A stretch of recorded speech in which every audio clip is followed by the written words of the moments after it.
ಬಾ ದೇವ್ರೆ. ಚಿನ್ನಮ್ಮ, ನೀವೇನು ತಪ್ಪು ಮಾಡಿಲ್ಲ, ಯಾರಿಗೂ ಹೆದರಬೇಡಿ. ಅಂತೂ ಕೊನೆಗೆ ಕಾಸಿನ ಸರ ಸಿಕ್ತು. ಪ್ರತಿಭಾ ತಗೋ, ಮೊದಲು ಇದನ್ನ ಅವಳ ಕುತ್ತಿಗೆಗೆ ಹಾಕು. ಸರಿ ಅಜ್ಜಿ.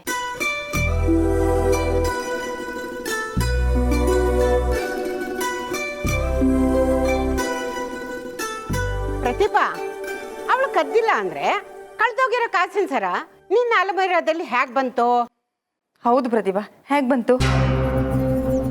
ಅದಕ್ಕೆ ನೀವಿಲ್ದೇ ಇರೋ ಸಮಯದಲ್ಲಿ ಚಿನ್ನಮ್ಮ ಯಾಕೆ ನಿಮ್ಮ ಕೋಣೆಗೆ ಹೋದ್ರು? ಅಲ್ಲ ಅದಕ್ಕೆ ಅಣ್ಣ ಮಲಗಿರೋ ಟೈಮಲ್ಲಿ ಕಳ್ತನದಲ್ಲಿ ಹೋಗಿ ಕೀ ತಗೊಂಡಿದ್ದು ಯಾಕೆ? ಪ್ರತಿಭಾಕ, ಚಿನ್ನಮ್ಮ ನಿಮ್ಮ ರೂಮಲ್ಲಿ ಸಾಕ್ಷಿ ಸಮೇತ ಸಿಗಾಕೊಂಡಿದ್ದಾರೆ.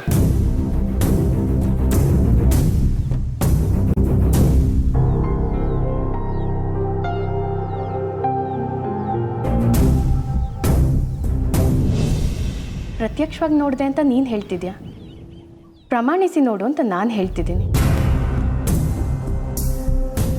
ನೀನು ರೂಮ್ಗೆ ಹೋದಾಗ ಚಿನ್ನಮ್ಮ ಕೈಯಲ್ಲಿ ಕೀ ನೋಡಿದ್ಯಾ, ಅದನ್ನು ನೋಡಿ ಅವರೇ ಕದ್ದಿದ್ದು ಅಂದ್ಕೊಂಡಿದ್ಯಾ ಅಲ್ವಾ? ಅನ್ಕೊಂಡಿರೋದಲ್ಲ ಅಕ್ಕ, ಅದೇ ಸತ್ಯ. ಸತ್ಯ ಏನು ಅಂತ ನಾನು ಹೇಳ್ತೀನಿ. ಚಿನ್ನಮ್ಮ ವಾರ್ಡ್ರೂಬಲ್ಲಿರೋ ಒಡವೆ ಕದ್ಯಕ್ಕೆ ಹೋಗಿಲ್ಲ, ಅವ್ರ ಹತ್ರ ಇರೋ ಕಾಸಿನ ಸಾರಾನ ಜೋಪಾನವಾಗಿ ಇಡಕ್ಕೆ ಹೋಗಿದ್ದು.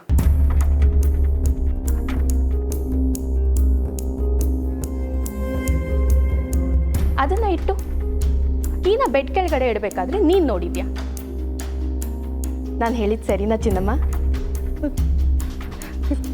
ಹೌದು ಪ್ರತಿಭಕ್ಕ, ನೀನು ಹೇಳೋದು ನಿಜ ಆದರೆ ಚಿನ್ನಮ್ಮನ ಕೈಗೆ ಕಾಸಿನ ಸರ ಹೇಗೆ ಸಿಕ್ತು, ಎಲ್ಲಿಂದ ಬಂತು?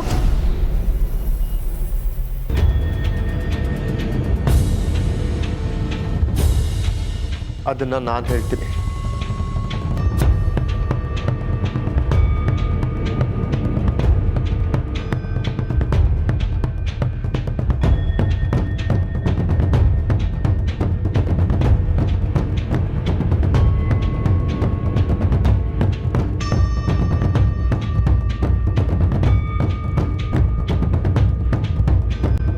ಅಜಯ್, ಅವ್ರ ಮನೆ ವಿಚಾರ ಅವ್ರು ನೋಡ್ಕೊಳ್ತಾರೆ. ಈ ವಿಷಯಕ್ಕೆ ನೀನು ತಲೆ ಹಾಕ್ಬೇಡ್ವೋ? ಅಮ್ಮ ಪ್ಲೀಸ್.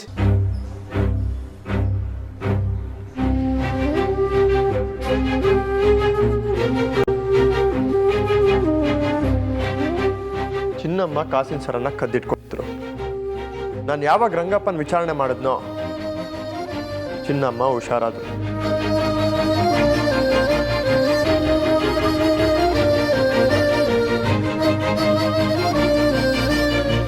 ಆದರೆ ಚಿನ್ನಮ್ಮ ಆ ಕಾಸಿನ ಸರನ ಪ್ರತಿಭಾ ವಾರ್ಡ್ರೋಬ್ಲೆ ಯಾಕಿಟ್ಲು ಅಂತ. ಯಾಕಂದ್ರೆ ಚಿನ್ನಮ್ಮನಿಗೆ ಚೆನ್ನಾಗಿ ಗೊತ್ತು ಈ ಮನೇಲಿ ಪ್ರತಿಭಾ ಅಕ್ಕನ ಮೇಲೆ ಎಲ್ಲರಿಗೂ ಎಷ್ಟು ನಂಬಿಕೆ ಇದೆ ಅಂತ. ಅವ್ರು ವಾರ್ಡ್ರೋಬಲ್ ಇಟ್ಟರೆ ಯಾವ ಭಯನೂ ಇಲ್ಲ, ಯಾರು ಅಲ್ಲಿ ಹುಡುಕೋದೂ ಇಲ್ಲ ಅಂತ.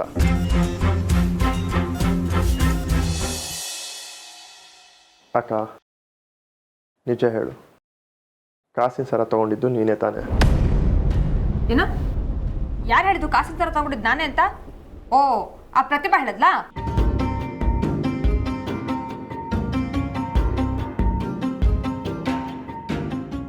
ಖಂಡಿತ ಇಲ್ಲ. ನಿನ್ನ ಕಣ್ಣಲ್ಲಿರೋ ಭಯ, ನಿನ್ನ ಧ್ವನಿಲಿರೋ ನಡ್ಕ, ನಿನ್ನ ಮುಖದಲ್ಲಿರೋ ಗಾಬರಿ ಇವೇ ಹೇಳ್ತವೆ. ಅಕ್ಕ, ನಾನೊಬ್ಬ ಪೊಲೀಸ್ ಆಫೀಸರ್ ಅನ್ನೋದು ಮರ್ತಿದ್ಯಾ ಅನ್ಸುತ್ತೆ.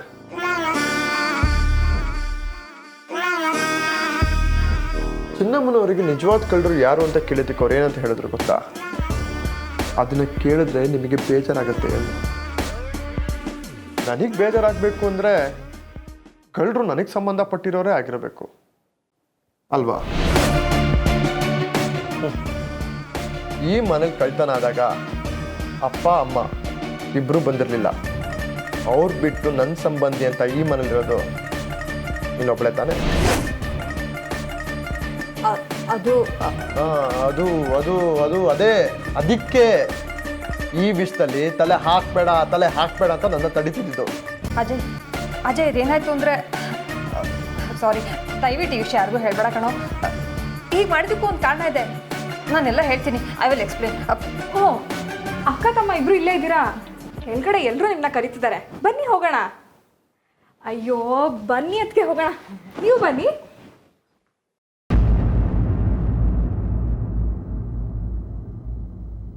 ಈ ಮನೇಲಿ ಪ್ರತಿಭಾ ಅಕ್ಕನ ಹೆಸರು ಹಾಳು ಮಾಡೋದಕ್ಕೆ ಅದಿತಿ ಏನಾದರೂ ಕಿತಾಪತಿ ಮಾಡ್ತಾನೆ ಇರ್ತಾಳೆ. ಆದರೆ ಪ್ರತಿಭಾ ಅಕ್ಕ ಅದಿತಿನ ಎಲ್ಲೂ ಬಿಟ್ಕೊಟ್ಟಿಲ್ಲ. It's great. ಆದರೆ ಒಂದು ಅರ್ಥ ಆಗ್ತಿಲ್ಲ, ಇವೆಲ್ಲ ಹೀಗೆ ನಡೀತು ಅಂತ ಪ್ರತಿಭಾ ಅಕ್ಕ ಹೇಗೆ ಕಂಡುಹಿಡಿದ್ಲು?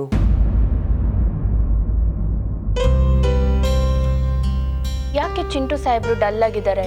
What happen? Mom pushed me. ನೀವೇನು ಮಾಡಿದ್ರಿ? ನನ್ನ ಅಮ್ಮಂಗೆ ಬಟ್ಟೆ ಸೆಲೆಕ್ಟ್ ಮಾಡೋಕೆ ಹೇಳಿದೆ. That's why she pushed me. ನಾನು ಸೆಲೆಕ್ಟ್ ಮಾಡಲಾ? This looks good. Okay.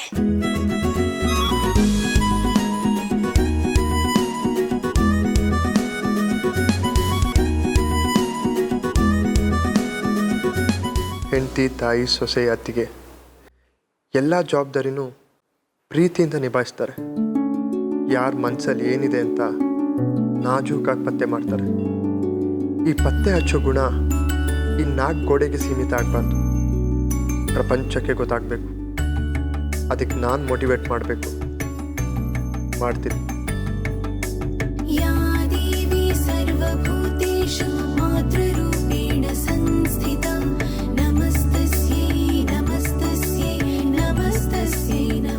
Hello Ramaiah, ಯಾಕಪ್ಪ ನನ್ನ ಹೆಂಡ್ತಿನ ಹಾಗೆ ನೋಡ್ತಿದ್ಯಾ? ಕಣ್ಣು ಮಿಟುಕಿಸ್ದೆ, ಪಾಪ ದೃಷ್ಟಿ ಆಗಲ್ವಾ? ದೃಷ್ಟಿ ಆಗಲಿ ಅಂತಲೇ ನೋಡ್ತಾ ಇದ್ದೀನಿ ಬಾಬಾ. ಯಾಕಪ್ಪ ಯಾಕಪ್ಪ ಇಂಥ ಕೆಟ್ಟ ಬುದ್ಧಿ ನಿಂಗೆ? ಇವ್ರಿಗಿರೋ ಬುದ್ಧಿಗೆ ಪೊಲೀಸ್ ಡಿಪಾರ್ಟ್ಮೆಂಟಲ್ಲಿ ಇರಬೇಕಾಗಿತ್ತು. ಈಗಲೂ ಅವಳು ಪೊಲೀಸೇ. ಒಬ್ಬನ್ನ ಅರೆಸ್ಟ್ ಮಾಡಿ ಲೈಫ್ ಟೈಮ್ ಪನಿಷ್ಮೆಂಟ್ ಕೊಟ್ಟಿದ್ದಾಳೆ. ಹೌದಾ? ಯಾರು? ಇನ್ಯಾರು? ನಾನೇ. ಹೌದಾ? ಒಂದು ನಿಮಿಷ. ಪ್ರತಿಭಾಕ ಬನ್ನಿ ಇಲ್ಲಿ. ಏನಪ್ಪ? ಒಂದು ನಿಮಿಷ ಬನ್ನಿ ಇಲ್ಲಿ. ಬನ್ನಿ ಬನ್ನಿ, ಬೇಗ ಬನ್ನಿ, ಬೇಗ ಬನ್ನಿ, ಬೇಗ ಬನ್ನಿ. ಏನಾಯ್ತು? ಅಕ್ಕ, ನೀವ್ರನ್ನ ಅರೆಸ್ಟ್ ಮಾಡಿದಿರಂತೆ, ಲೈಫ್ ಟೈಮ್ ಪನಿಷ್ಮೆಂಟ್ ಕೊಟ್ಟಿದ್ದೀರಂತೆ. ಅದನ್ನ ಇವರು ಅನುಭವಿಸ್ತಾ ಇದಾರಂತೆ. ಸ್ವಲ್ಪ ನೋಡ್ಕೊಳ್ಳಿ. ನನಗೆ ಡ್ಯೂಟಿ ಟೈಮ್ ಆಯ್ತು, ಹೊರಡ್ತೀನಿ. All the best. ನಿಂತ್ಕೊಳ್ಳೋ, ನಿಂತ್ಕೊಳ್ಳೋ. ದುಶ್ಮನ್ ಕಹಾ ಹೇ ಅಂದ್ರೆ ಭಾಮೈತನ್ ರೂಪದಲ್ಲಿ. ಪನಿಷ್ಮೆಂಟ್ ಇಲ್ಲ ಇಲ್ಲ ಅನ್ಭವಿಸ್ತಿದ್ದೆ. ಹೌದು, ತಮಾಷೆಗೆ. ನಿಜವಾಗಿ ಪನಿಷ್ಮೆಂಟ್ ಇನ್ನ ಗಿಲ್ಲೇ ಇಲ್ಲ. ಏನಂದ? ಡ್ಯೂಟಿ ಜಟ್ಕೊ. ಪ್ಲೀಸ್ ನೀವೇ ಬನ್ನಿ. ಇಲ್ಲ, ಇಲ್ಲಿ ತುಂಬ ಕೆಲಸ ಇರುತ್ತೆ. ನೋನು ಇವನ್ ಪಾರ್ಲರ್ಗೆ ಬರೋಕ್ಕೂ ಟೈಮ್ ಇಲ್ಲ ನನಗೆ. ಓಕೆ, ಬೇಕಾದರೆ ಎಕ್ಸ್ಟ್ರಾ ಪೇಮೆಂಟ್ ತಗೊಳ್ಳಿ. ಹಾಂ, ಬಟ್ ನನ್ನ ಹೇರ್ ಸ್ಟೈಲ್ ಮಾತ್ರ ತುಂಬ ಡಿಫ್ರೆಂಟಾಗಿರಬೇಕು. ಯಾವತ್ತು ಮಾಡಿದ್ರಲ್ಲ ಅದೇ ಥರನೇ. ಓಕೆ, ಬಟ್ ಮದುವೆ ಮೇಲೆ ನಾನು ಎಲ್ರಿಗಿಂತ ತುಂಬಾ ಚೆನ್ನಾಗಿ ಕಾಣಬೇಕು. ಅದು ನನ್ನ ಮೇನ್ ಇಂಟೆನ್ಷನ್. ಓಕೆ, ಹಾಗೆ ಆ ಗೋಲ್ಡನ್ ಬೀಡ್ಸ್ ಇತ್ತಲ್ಲ, ಅದೇ ಹೇರ್ ಸ್ಟೈಲ್ಗೆ ಹಾಕಿದ್ದೆ. ಹಾಂ ಅದೇ ಕರೆಕ್ಟು. ಒಂದು ನಿಮಿಷ ಇರಿ. ಬೇಡ ಬಿಡಿ, ನಾನು ಆಮೇಲೆ ಮಾಡ್ತೀನಿ. ಇಲ್ಲಿ ತುಂಬ ಡಿಸ್ಟರ್ಬೆನ್ಸ್ ನನಗೆ. ಏನು? ಅಮ್ಮ ಹೇಳಿದ್ದಾರೆ ಶಾಸ್ತ್ರಗಳಿಗೆಲ್ಲ ರೇಷ್ಮೆ ಸೀರೆನೇ ಉಟ್ಕೋಬೇಕಂತೆ, ಫ್ಯಾನ್ಸಿ ಸೀರೆ ಬೇಡವಂತೆ. ಅದು ನನಗೆ ಗೊತ್ತಿಲ್ವಾ? ಅತ್ತನೇ ಬಂದು ನೇರವಾಗಿ ಹೇಳ್ಬೋದಲ್ಲ. ನಿನ್ನ ಹತ್ರ ಹೇಳ್ಕಳಿಸೋ ಅವಶ್ಯಕತೆ ಇತ್ತಾ? ಈ ಮನೇಲಿ ಮನೆಯವ್ರಿಗೂ ಕೆಲಸದವ್ರಿಗೂ ವ್ಯತ್ಯಾಸನೇ ಇಲ್ಲ. ಅವಳೋ ನನಗೆ ಬಂದು ಹೇಳಂಗಾಯ್ತು. ಛೇ,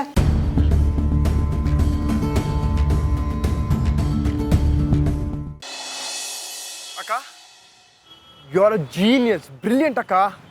ಏನು ಗೆಸ್ ಮಾಡಿದ್ರಿ ಅಕ್ಕ, ಗ್ರೇಟ್. ನೀವು ಹೇಳಿದ್ ಕರೆಕ್ಟ್ ಅಕ್ಕ. ಗೌರಮ್ಮನಿಗೆ ಗಂಗಮ್ಮನಿಂದನೇ ಮುಕ್ತಿ ಸಿಕ್ಕಿರೋದು. ಗೌರಮ್ಮನಿಗೆ ಗಂಗಮ್ಮನಿಂದ ಮುಕ್ತಿ ಏನು ಹಾಗಂದ್ರೆ?